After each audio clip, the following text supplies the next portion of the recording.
Oraciones que Dios contesta. Es decir, que hay oraciones que Dios no contesta, evidentemente por el título, ¿no? Se desprende, y es así. Vamos a ir viendo, pero vamos a decir primero una frase que debe recordar y marcar nuestra vida. Si Jesús aquí en la tierra era una persona dedicada a la oración, consagrado como prioridad, por las mañanas no la encontraron porque estaba orando, ¿quiénes somos nosotros para no tomar la oración tanto o mucho más todavía en cuenta en nuestra vida? No tiene ningún sentido. Si el Hijo de Dios tenía que orar, ¿quién eres tú para no orar como Él o más que Él? Porque dependemos mucho más de la dirección de Dios y la corrección constante de Dios en comunicación con Dios. El que no ora es como aquel soldado que no está comunicado con el ejército y cree que está bien y que va a ganar la guerra. Es imposible. También la oración es aquel que no está comunicado con el ejército para saber qué hacen los demás. Hay que orar en comunidad. Y eso lo vamos a ver. Pero hay oraciones que Dios no contesta. ¿A qué nos referimos? Hay oraciones que Dios no contesta porque simplemente no están dirigidas a Él, sino a las cientos de virgencitas que hay por el mundo y que no escuchan ni contestan oraciones. Porque Jesús dijo, si quieres saber algo, dirígete a mi Hijo y haz lo que Él te diga. María nunca atendió a nadie que fue a hacer intercesión a ella a través de ella al Hijo. No es así como funcionan las cosas. Esta forma de orar a Dios ofenda a Dios. Y puede llegar que Dios ni siquiera hace caso a una persona así, porque se cansa de una vez, porque la persona no atiende a lo que Dios ha dicho. Jesús aquí, lo que vamos a ver esta mañana, Él enseñó a orar y no dijo, rece a la Virgen, no dijo, rece a los santos, no dijo nada de esto, sino Él dijo, dirígete al Padre que está en el cielo, dirígete a Él. Claro, hay personas, teólogos, que nos confunden y quieren razonar por qué no podemos dirigirnos a Dios directamente. No les hagamos ni el más mínimo caso. Vayamos al Padre. ¿Por qué? Porque Jesús esto lo enseñó. Hay también personas que simplemente no van a ser escuchadas sus oraciones. ¿Por qué? Porque hay una condición para que Dios escuche una oración. Entonces, Salmo 66, 18 dice, si yo hubiera albergado maldad en mi corazón, Dios no me hubiera escuchado. Si yo hubiera albergado maldad en mi corazón, Dios no me hubiera escuchado. Es decir, si yo soy un egoísta, si yo soy una persona que realmente hago maldad durante el día, soy mentiroso, soy una persona inmoral, soy una persona que hago lo que me da la gana y luego pido a Dios cosas, Dios dice, mira, esto no va conmigo, eso no es oración. Eso es intentar salir con la tuya una vez más y no piensas que yo voy a hacerte ni caso. Hay los que dicen que evidentemente Dios sí que siempre contesta las oraciones. Y si no las contesta, inmediatamente los tiene guardados porque las va a contestar. Son los nuevos profetas que están en YouTube que simplemente te prometen cosas que no son más que mentiras y falsas ilusiones. Y un día te vas a cansar de creer y escucharles. Te vas a cansar porque vas a quedar todavía soltero, sin dinero, sin empresa, en situaciones precarias, sin permiso de trabajo, etcétera, etcétera. No te han solucionado nada, aunque te han profetizado que esta semana tú vas a tener trabajo, tú vas a tener tu pareja, tú vas a prosperar. No se puede predicar así de ninguna forma. Eso no predican en Cristo, no predican la palabra, predican falsas profecías que no van a ninguna parte. No les hagamos caso, porque estas oraciones Dios no las contesta. No son oraciones que salen de allí diciendo, Padre, cumple lo que este profeta acaba de predicar. Yo lo creo. Ya puedes decir lo que quieras. Este hombre que está hablando a ti o a esta mujer no sabe ni quién eres, no sabe cuál es tu corazón, no sabe si todo lo que tú estás esperando que se cumpla realmente no se va a cumplir porque Dios tiene otro plan. Te está engañando, te está confundiendo, te está apartando de Dios realmente y atrayendo a sí mismo. Y un día la gente se cansará. Lo triste es que siempre hay gente incauta que llena las sillas del público, del que está hablando para sí mismo y para la gente que le quiere escuchar.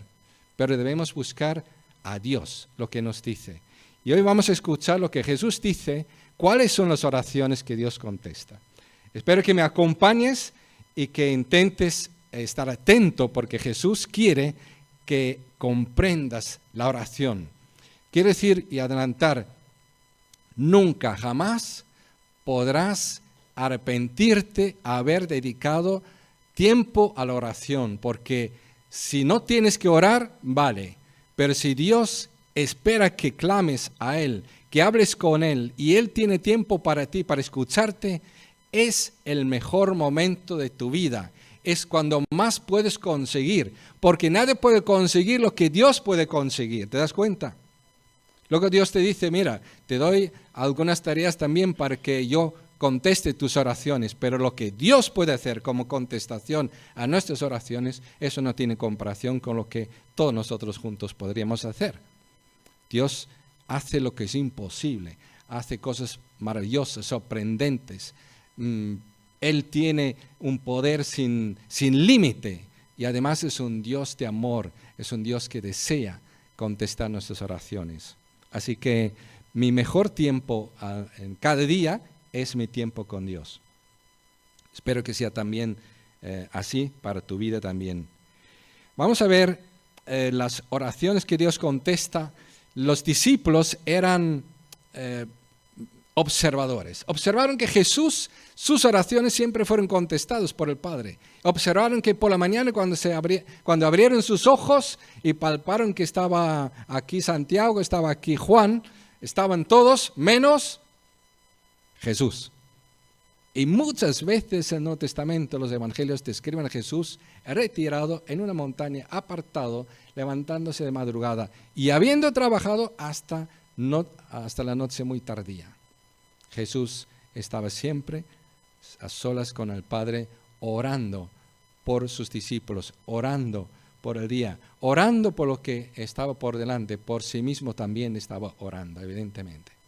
Y también una cosa que tenemos es que Jesús enseña cuál es un modelo de oración, cuál es una oración no vacía, una oración que Dios tiene pegas, que le suena mal en los oídos, sino que realmente es una oración que Él dice, eso está bien hecho, eso tiene los componentes que yo quiero. Es esta oración. Y deciros que hay muchas oraciones de Jesús en los evangelios escritos. Hay un capítulo en Juan, capítulo 17, dedicado a describir su oración al Padre. Esa es la oración que Jesús dice que deberíamos tomar como un modelo. Él no dijo que lo repitiéramos porque precisamente en ese contexto dice no hagáis repeticiones porque son vanas.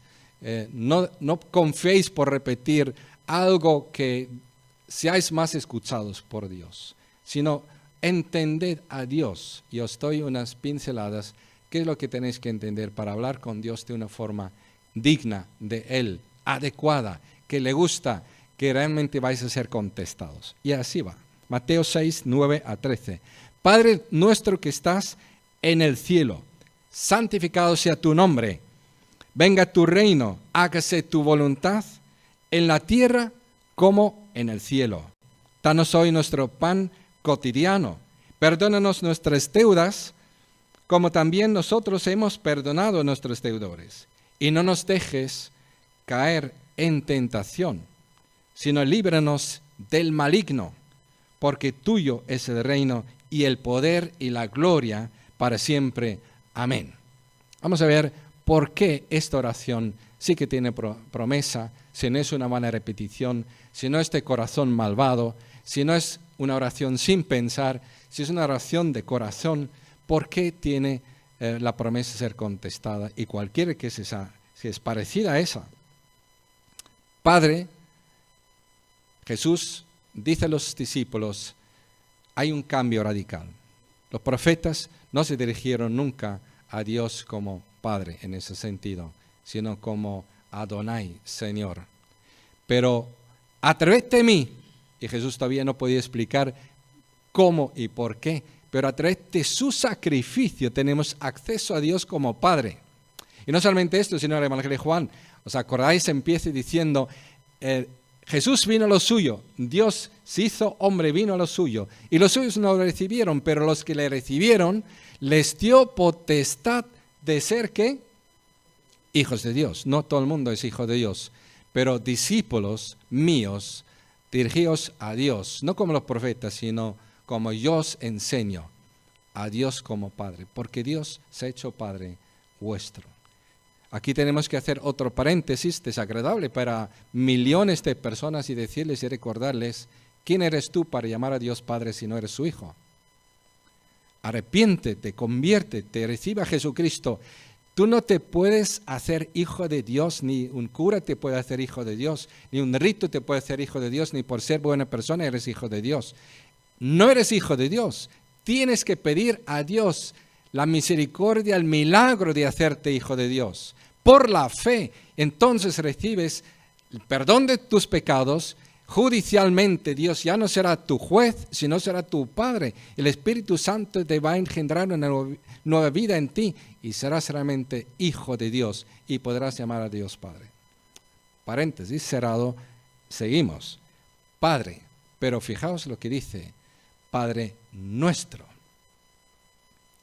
Hay muchas de nuestras oraciones caen por su propio peso, porque son Padre mío, Padre de mi familia, de mis cosas, de lo que a mí me interesa, y se olviden por completo que Dios es Padre de todos, y que si salva a ti, te ha salvado a otros millones de personas, y deberías llamar a Dios Padre nuestro, no ser un egoísta, porque esto ya es donde empieza la maldad en tu corazón. El egoísmo es lo más malo que tenemos, que siempre nos aparta realmente de Dios y nos enfoca en nosotros mismos.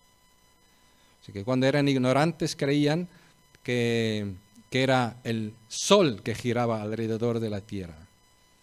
Y cuando somos ignorantes espirituales, creemos que Dios gira alrededor de nosotros.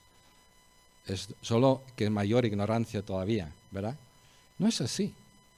La tierra gira alrededor del sol y nosotros, en tal caso, giramos alrededor de Dios. Y el centro de toda la existencia, de todo lo que es importante, de todo lo que nos debería interesar, de todo lo que nos debería hacer hablar con Dios, es Dios mismo, es su persona. Y por eso dice, Padre nuestro que estás en el cielo. No es uno de nosotros sujeto a ser mortal, sino es el Padre que está en el cielo. Él está ahí, Él estaba allí y estará ahí siempre. Y desde ahí Él puede intervenir. Santificado sea tu nombre, ¿qué quiere decir santificado? No tiene que ver con santiguarse, no tiene que ver con nada raro que no sea simplemente santificado, quiere decir apartado en lugar privilegiado, primordial, del más importante, se ha puesto tu nombre en mi vida, en nuestra vida. Nuestra vida debe ser enfocada en ti y tú debes ser el más importante entre nosotros. Si hacemos algo que sea por ti, que sea por amor a tu nombre, si algo decimos, si algo pretendemos, si por algo luchamos, es para ver tu nombre honrado, exaltado. Eso significa santificado sea tu nombre. Padre nuestro, recuerdo, Padre nuestro, que estás en el cielo, no mío, nuestro, de nuestra iglesia, de nuestras iglesias en Burgos, de también el Padre que quiere ser, aunque no lo eres todavía, de todos aquellos que creen en el Señor Jesucristo y le reciben y sean salvos y tengan el Espíritu Santo un día. Padre nuestro que estás en el cielo, santificado sea tu nombre. Pero ahí otra vez tenemos que enfatizar, hay tantas personas que lo único que les interesa es su propio nombre. Se ofenden cuando alguien no les ha dado un like en Facebook, se ofenden cuando alguien no les saluda, se ofenden cuando alguien no les menciona, se ofenden cuando no aparecen en la foto, se ofenden porque para ellos lo importante no es perdonar como Dios quiere, como les ha sido perdonado, sino su propio nombre. Se olvidan del nombre que realmente importa, el nombre de Dios. Y por amor al nombre de Dios, si realmente lo queremos santificar, deberíamos dar 10 pasos atrás y dejar a Dios paso por delante. Y a todos los demás también. Debemos nosotros dar preferencia a los demás, deberíamos ser más humildes, más amables, más preocupados, porque todos tenemos necesidades y todos necesitamos este Padre Celestial. Venga tu reino. Quiere decir que yo renuncio a mi reino. Yo renuncio a los sueños que me dicen que tengo que construir para cumplirlos, para superar a los demás, para realizarme a mí mismo. No es el llamado del cristiano vivir así, sino el llamado cristiano, aquí lo tienes, es procurar que se cumpla el reino de Dios y que todas mis pretensiones sean para construir al reino de Dios, a que Dios gobierne, que Él sea obedecido, que su proyecto avance, sus sueños se cumplen en mi vida y en los demás de mis hermanos, en su iglesia, en la iglesia en el mundo entero, y también avance la obra misionera. ¿Cuántas veces realmente te preocupas por su reino? ¿Y cuántas veces si te escucháramos hablar con Dios, estás hablando de tu reinito, perdona que te lo diga, en comparación con Dios, queda en ridículo vivir así? Vivir para el reino de Dios, eso sí que tiene sentido y valor en esta vida y para siempre. Y Jesús dijo que hay que renunciar nuestro reino para que realmente el reino de Dios puede tomar lugar en nuestro corazón, en nuestra vida, en nuestra familia, en nuestra iglesia, en nuestro trabajo, etcétera, etcétera. Y dice aquí, hágase tu voluntad. Cuán bueno es decir, Señor, como Jesús terminó su carrera, decir, no se haga mi voluntad. No quiero ir a la cruz, no quiero cargar con el pecado de los demás. Es una vergüenza terrible que estoy sufriendo, el tener que soportar ser juzgado equivocadamente, con maldad, con injurias, escupiéndome la cara, colgándome en la cruz, morir en lugar de los demás. Es casi demasiado, Padre. Si es posible que no se haga eso, que no se cumpla en mi vida eso, pero sobre todas las cosas que se haga tu voluntad y no la mía. Hay momentos en nuestra vida también donde tenemos que ser sinceros y decir, Padre, si es por mí, yo no sigo más. No sigo más en mi trabajo, no sigo más en mi matrimonio, no sigo más con mis hijos, no sigo más en la iglesia, no sigo más con mis vecinos, no sigo más ni conmigo mismo. Me suicido. Ayer me escribió un chico de Colombia, por el cual luego vamos a orar, que dijo, tengo su número de teléfono y le escribo porque quiero quitarme la vida. Es una realidad. Yo lo conozco también, que uno llega a veces a los límites, pero Dios también nos conoce. Jesús se hizo hombre y Él venció y perseveró hasta el final y hasta la gloria, como hemos hablado el domingo pasado. ¿Por qué? Porque tenía claro, no se haga mi voluntad, sino la voluntad de mi Padre, que siempre es buena, siempre es la mejor, siempre es agradable al final. Es el final de la voluntad de Dios, es gozo eterno, que vale la pena. Y Jesús lo dijo claramente, pero no solamente en palabras, sino lo dijo con su vida. Pero se haga tu voluntad, dice aquí, en la tierra como en el cielo. ¡Wow! Eso exige una obediencia radical y total. Pero además, el que lo ora sinceramente tiene que estar bien arrepentido de ser Señor de su propia vida, tiene que haberse convertido a Cristo como Señor de su vida, tiene que haber pedido a Dios que se haga realmente su voluntad en su vida, sí o sí, porque en el cielo no se discute la voluntad de Dios, se hace. Los ángeles adoran a Dios en obediencia, con actitud de obediencia. Los ángeles que no obedecen están en el infierno, están con Satanás, son demonios. Ahí está claro, ahí no hay ningún desobediente en el cielo, ahí se hace la voluntad del Padre. Y si oramos y decimos que se haga tu voluntad, aquí en la tierra, empezando por mí, en mi vida, en mi matrimonio, en mi familia, en mi iglesia, en mi trabajo, en el gobierno de mi ciudad, el gobierno de mi país, en Europa, en el mundo, pues entonces tenemos que ser muy, muy dispuestos a decir, Señor, ten misericordia de mí, toma control de mi vida, porque si no, voy a ser un hipócrita, voy a orar algo que realmente mi corazón no está dispuesto a hacer. Es un milagro cuando una persona sinceramente dice, Padre, yo quiero que se haga tu voluntad en mi vida, como en el cielo, así en mi corazón, con mis manos, con mi tiempo, con mi dinero, en mi trabajo, en todas las áreas de mi vida, en todo lo que yo soy, que se haga tu voluntad aquí, y ahora, como en el cielo. Radical lo que Jesús dijo. Entonces sí que podemos empezar a decir, y estas oraciones sí que Dios contesta. Hombre, ¿cómo le va a contestar Dios a una persona que dice que se haga tu voluntad aquí en la tierra como en el cielo? ¿Cómo le va a contestar? Le va a mandar los ángeles que haga falta para que sea posible que haga la voluntad del Padre. Le va a llenar del poder del Espíritu Santo para que pueda amar, para que pueda ser paciente, para que pueda hacer la voluntad de Dios. Le va a hablar por medio de las Escrituras para que entienda la voluntad de Dios, porque lo quiere hacer.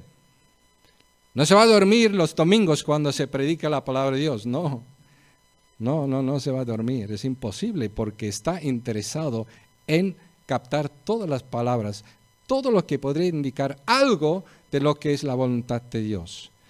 No pasa de los que son ejemplos en la vida cristiana, sino los estudia, los sigue sus ejemplos, aprende de ellos la vida de oración. Por ejemplo, yo aprendí muchísimo de biografías de hombres y mujeres que yo he podido ver y palpar, y he podido vivir con ellos cómo era su vida de oración y cómo eran el impacto de las contestaciones de oración en sus vidas. Yo te podría hablar de muchísimas personas. Os he hablado algunas veces de Jorge Müller, que de la nada ha dado de comer a 2.000 huérfanos en diferentes casas, con todas sus ropas, con todos sus profesores, con todos los alimentos, con todo lo que hacía falta, año tras año. Solo por la oración. Nunca pidió nada a un ser humano. Pidió a Dios que le diera todo lo que hiciera falta. Un ejemplo. Otros, por ejemplo, que en vez de ir al jefe y murmurar y quejarse porque tenía un jefe que, era programado, era asegurado, que todos los meses se le olvidó pagarle. Hudson Taylor, que luego fue misionero en China y confió que Dios siempre le iba a sostener a tiempo. Él, en vez de ir al jefe para recordárselo, decir, jefe, ¿de alguna vez usted se va a acordar de mí cuando tiene que pagarme? Porque yo tengo que pagar también mi habitación y mi comida y tengo que vivir. Nunca jamás se quejó, nunca le habló a su jefe, nunca. Pero ¿sabes con quién habló? Con su Padre que está en el cielo. Y de repente vino el jefe y dijo, después de orar, Hudson Taylor, me acordé que no te había pagado todavía, perdóname. Y le pagó. Y cuando estaba en China y no podía pedir a nadie dinero, y necesitaba para los cientos que estaban juntándose a él, y necesitaban para todos, para la obra, dinero, oraron. Y Dios había previsto. Hay mucho que aprender, queridos, sobre la oración. Si yo quiero sacar un sobresaliente en alguna destreza que se da en ese mundo, es la oración. Es la oración. Porque creo que se hace mucho más sabiendo orar que haciendo cualquier otra cosa en esta vida. ¿Estáis de acuerdo conmigo? Tú puedes hablar a un hijo lo que quieras, no te va a hacer ni caso, pero si tú pides a Dios que le haga hacerte caso, pueden cambiar las cosas. Puede ser que tu pareja ya no te escucha, pero si pides a Dios que intervenga en su corazón, puede ser que todo cambie. El jefe puede cambiar. Las cosas pueden cambiar para que se haga la voluntad de Dios aquí en la tierra como en el cielo. Porque si Dios es capaz de hacerlo en el cielo, pues es capaz de hacerlo aquí en la tierra también. Tiene poder en el cielo y en la tierra. Ahora viene la siguiente parte y ahí los predicadores yo creo que todos metemos la pata y decimos, ahora viene la oración no por lo que es santificar el nombre de Dios, no es por ver el reino de Dios y la voluntad de Dios prosperar, sino ahora somos nosotros que vamos a orar por nosotros.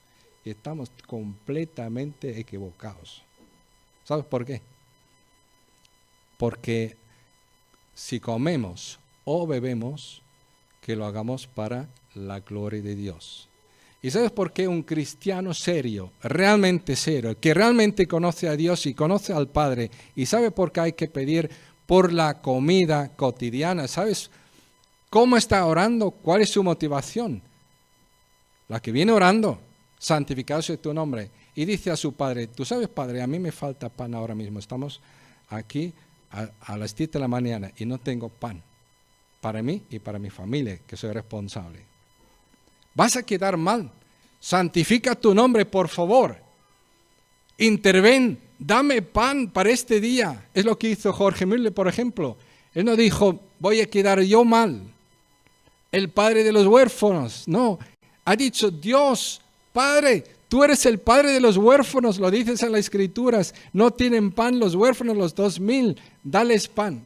No sé si me entendéis lo que quiere decir. Aquí no se hace una ruptura y de repente se empieza a cambiar la oración y ahora en vez de estar orientado hacia Dios, ya empiezo a orar por lo mío. Lo mío, no. Seguimos orando por lo nuestro. Seguimos orando por las necesidades de los demás. Que si nos quedamos sin pan, sin trabajo, sin permisos, va a quedar mal ¿quién? Nuestro Padre va a quedar mal. Porque los inconversos van a decir, ¿y qué Dios tienes tú? A ver, eso lo tengo yo también, que no contesta, que no hace nada por mí, que yo le he pedido tantas cosas y nunca me ha contestado. Bueno, podemos decir, no, mi Padre me va a contestar, te vas a asombrar cuando mi Padre contesta. Pero claro, hay que presentarlo de esa forma a Dios. Hay que decir, no hay que decir a Padre Celestial, que estás en las islas, me voy a quedar avergonzado ante mis hijos si no tengo pan. Perdona, ¿qué importa eso? Que voy a quedar mal ante el casero porque no puedo pagar la habitación. ¿Y qué importa?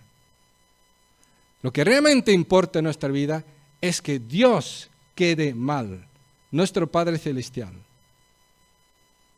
La gente incluso puede entender que tú no puedes pagar. Los hijos te pueden entender que no puedes dar más. Pero el que está en juego su nombre es el nombre del Padre. ¿Me entendéis lo que quiere decir? Aquí no estáis acostumbrados a escuchar eso.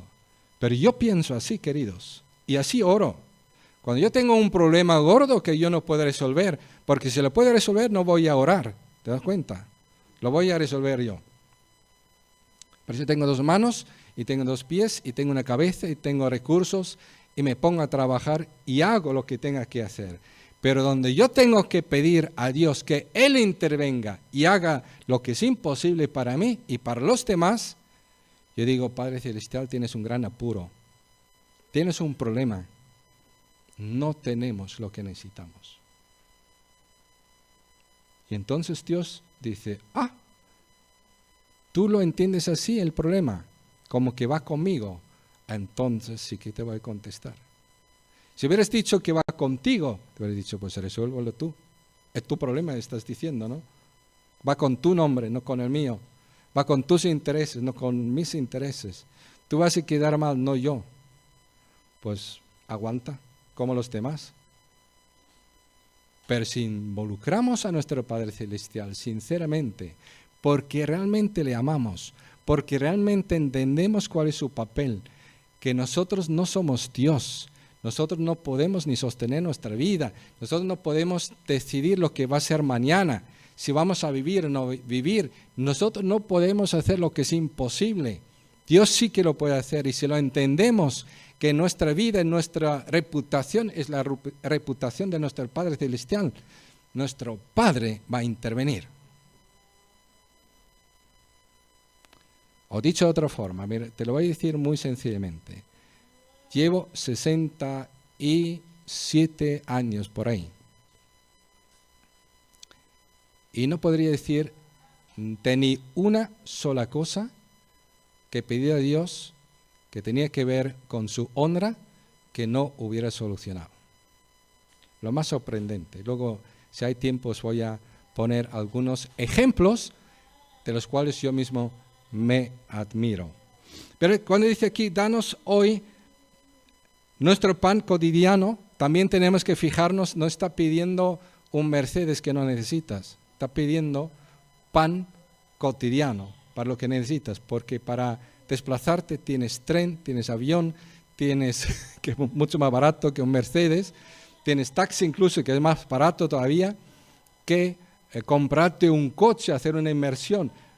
Dios no nos enseña a orar para gastar, nos enseña para ser personas que estamos contentos con lo que tenemos, con lo que realmente necesitamos para vivir, que no nos afanemos por lo que no nos hace falta, que no nos sentemos menos porque los otros tienen lo que les sobra.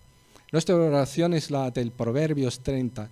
No me des de más para que no me olvide de ti, ni de menos para que no esté tentado a quedarme con lo que no es mío. Son personas que realmente sabemos vivir de forma contentos. Ahora, perdónanos nuestras deudas, como también nosotros hemos perdonado a nuestros deudores. Hemos perdonado a nuestros deudores. Es que no puedes ir a Dios y pedir perdón cuando tú no has perdonado. Porque no te puede perdonar, realmente porque estás viviendo en pecado si no perdonas. Eso lo explica mejor la parábola de Mateo 18 de los dos deudores, que Jesús explica que uno debe un mogollón ante el rey y le perdona por pura misericordia, porque si no hubiera perdido todo.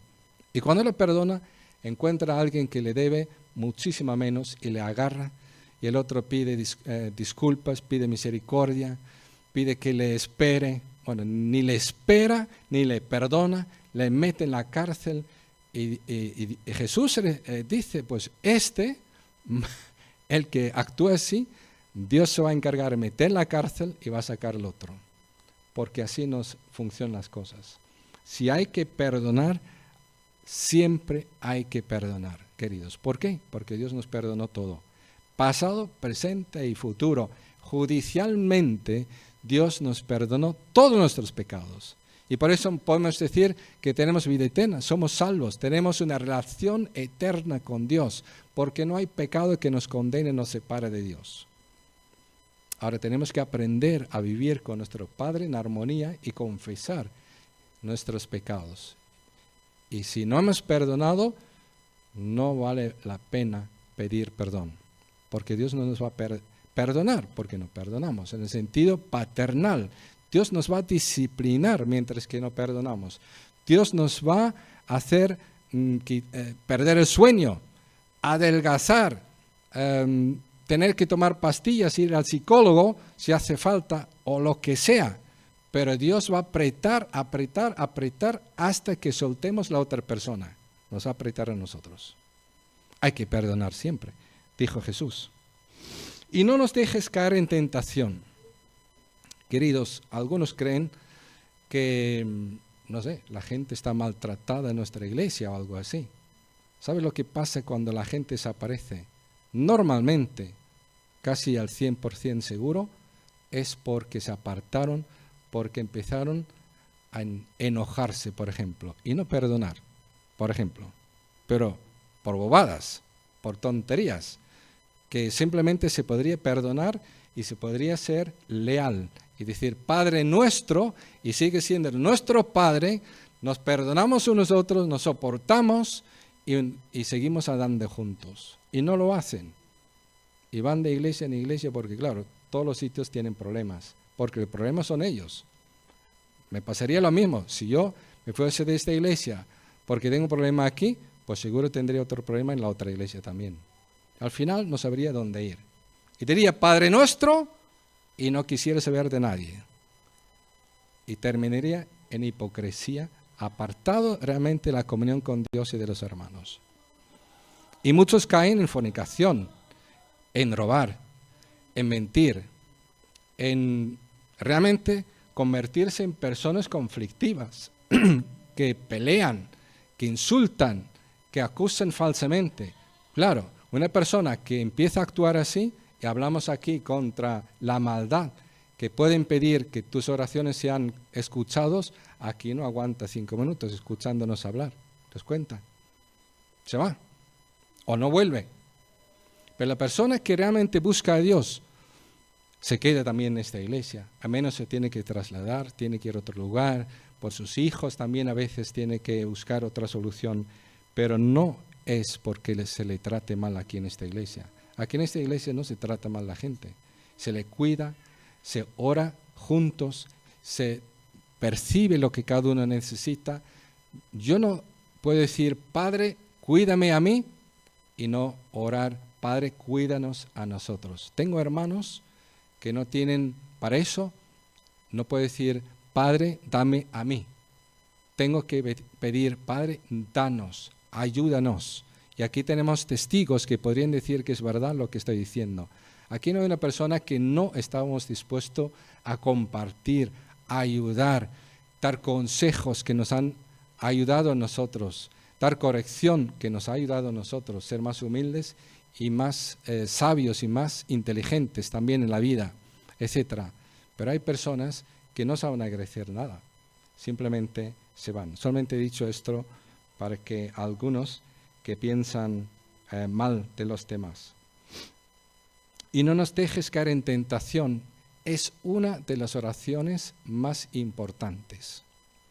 ¿Qué me sirve que yo tenga todo lo demás y la tentación, la fornicación, la mentira, la enemistad contra Dios incluso y contra mis hermanos arruine y deje la puerta abierta a quién? Mire lo que dice. Y no nos dejes caer en tentación, sino líbranos del maligno. Del maligno. Satanás está constantemente llamando a la puerta de tu cabeza, a la puerta de tu casa, a tu matrimonio, a tu familia, en tu trabajo, en la iglesia también. Está entre nosotros intentando convencernos a hacerle caso. No creas a Dios, no hagas caso a lo que dice el predicador, no sé qué, no sé cuánto, criticando todo el mundo para que tú te creas el más santo de todos y digas, con esta gente no quiero juntarme porque yo soy demasiado santo. Y de todo, Satanás sabe el lenguaje usar y los trucos emplear para que tú caigas. Tú, exactamente tú. Te tiene estudiado desde que naciste.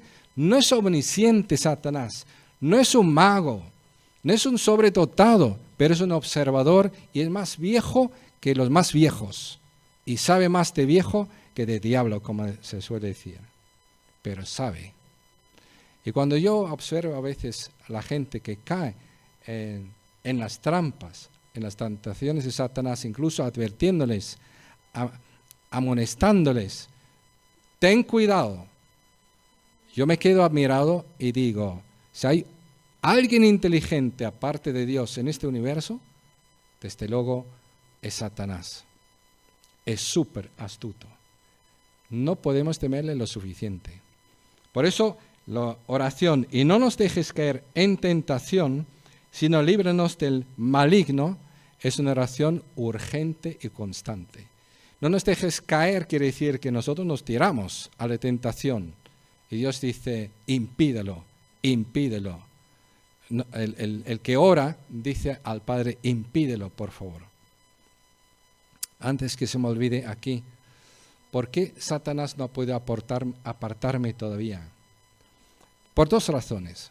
La primera es un poco más bonita. Cuando yo me convertí, ya me conocía yo lo suficiente, tenía 17 añitos, pero sabía que yo, primero, no podía salvarme, segundo, no podía mantenerme en el camino de Dios para que se haga su voluntad en mi vida como en el cielo. Imposible.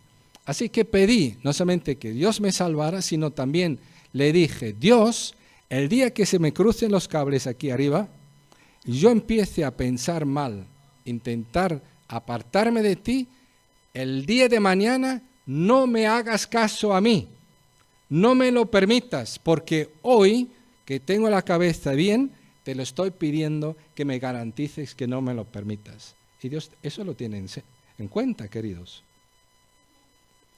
Dios dice, este Guido, por muy mala cabeza que tiene, por muy débil que sea, me pidió a mí, que tengo todo el poder en los cielos y en la tierra, que no le deje caer en tentación, que no le deje caer. Pues entonces yo me voy a encargar que no caiga. Es la primera razón. La segunda es porque una vez sí que me aparté de Dios. ¿Sabéis por qué? Porque soy muy sensible. Y hay personas que son el puro Satanás hablando.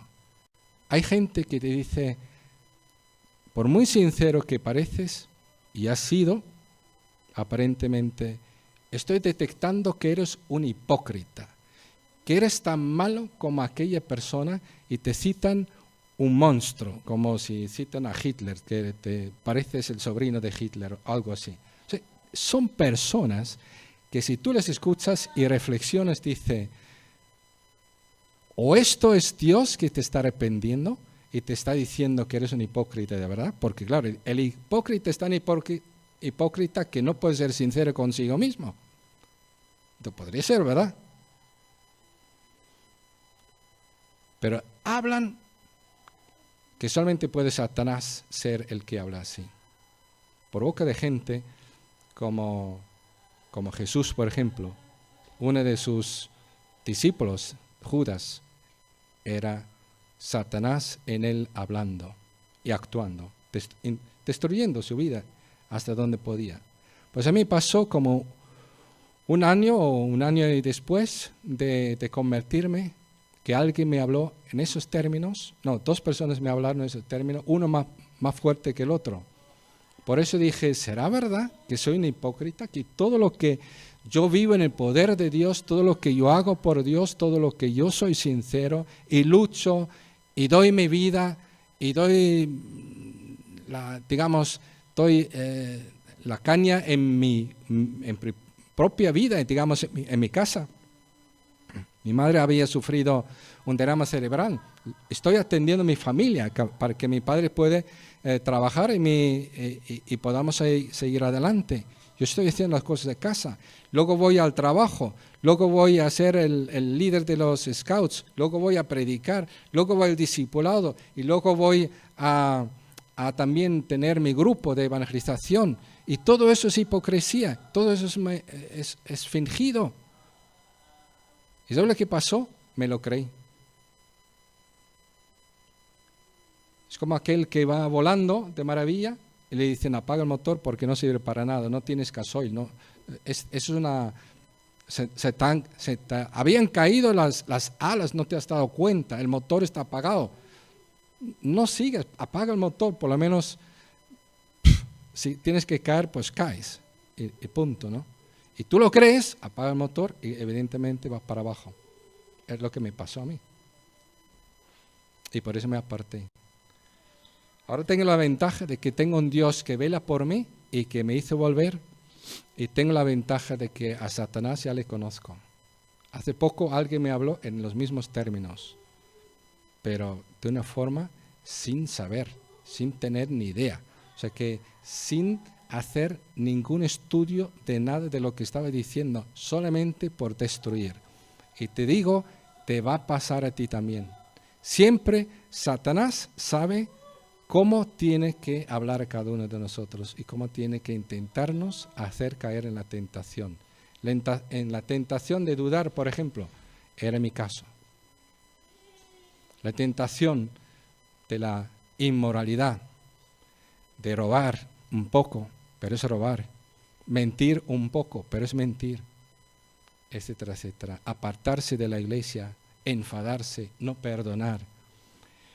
No nos dejes caer en tentación, sino líbranos del maligno, porque tuyo es el reino y el poder y la gloria para siempre. Amén.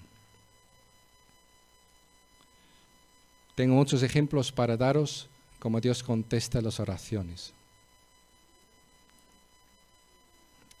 Hay algo que creo que nos puede identificar a todos, que tenemos a veces problemas económicos y no sabemos cómo pagar, cómo realmente cumplir con la gente, con los que nos han prestado, que han confiado que les vamos a devolver, que les vamos a pagar, que vamos a poder dar un buen testimonio.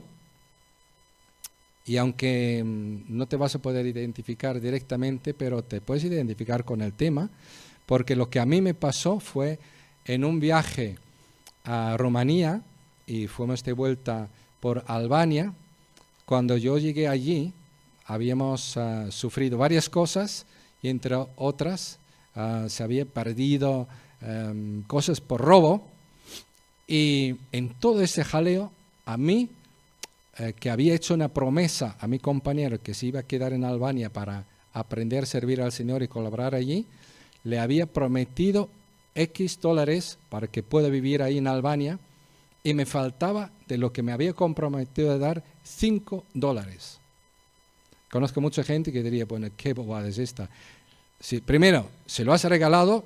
Segundo, no era tu deber darle nada, para eso tiene una madre y podría haber trabajado para tener suficiente dinero. Si no podías cumplir, olvídate del problema y vive feliz. Como cristiano bastante has hecho por este chaval. Pero yo no entiendo así las cosas. Cuando uno promete, dice la Biblia, aunque prometas en contra de tus intereses, tienes que cumplirlo, dice el salmista.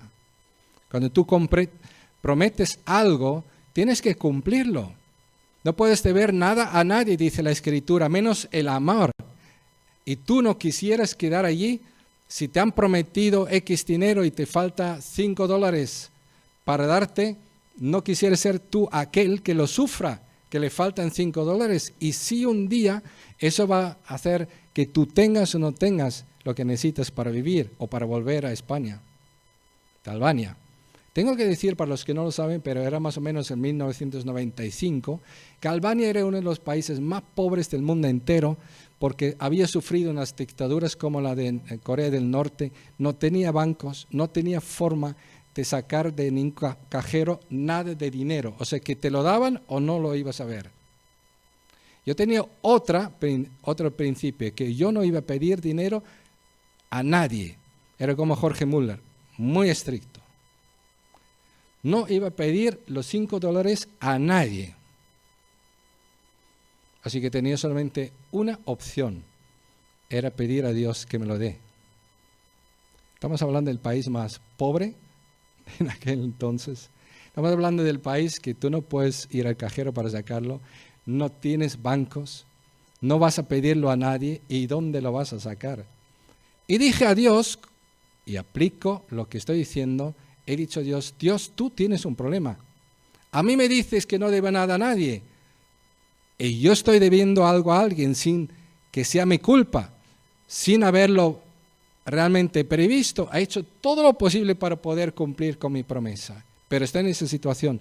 Padre, tú tienes un problema, no se puede hacer tu voluntad en mi vida. Me faltan $5 para cumplir lo que tú dices, que no debo nada a nadie, sino el amor. Como es problema de Dios, yo seguía durmiendo bien, comiendo bien, orando, diciendo, Señor, ¿cómo quieres tú resolver esto? A ver, dame ideas. Y alguien propuso ir al río, y fuimos al río, y fíjate, todos los ríos empiezan por algún sitio y terminan por otro, y son normalmente largos. Y fuimos justo a la playa donde yo me encontré con $5 en la playa. Es solamente un ejemplo, ¿eh? O sea que lo que estoy diciendo es todo eso. Es una realidad, no son teorías, no estoy hablando por hablar, no estoy aquí enseñando algo que no sirve para nada, que no se puede aplicar. Te estoy diciendo, Jesús lo enseñó a sus discípulos y los discípulos vivían luego así y oraron de esa forma y por eso tuvieron victoria. Y se levantó Pedro después de haber negado al Señor, porque supo que su Padre le iba a perdonar.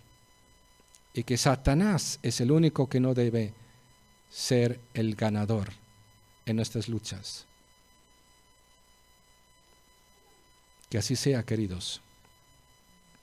Me gustaría realmente que nuestras vidas de oración queden cambiados hoy para el resto de la vida.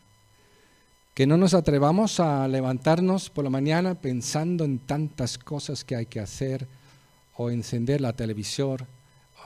Ayer escuché a Billy Graham diciendo, yo tuve también que pedir a Dios perdón por saber más lo que hay en televisor que en mi Biblia, que Dios me mandó estudiar y alimentarme de ella para saber cuál es su voluntad y hacerla y tener el poder para hacerlo.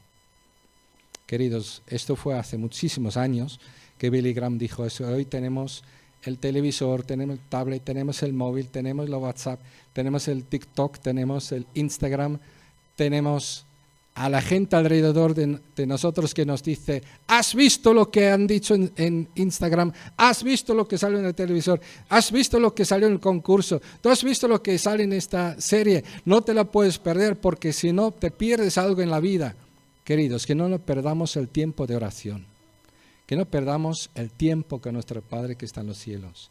Que no perdamos de orar por nosotros. Que no caigamos en tentación. Que sepamos vivir la vida cristiana con victoria. Y eso es una vida de oración. No hay victoria posible sin una victoria en la oración. No hay victoria en la vida cristiana posible que no pase por la victoria en una vida de oración.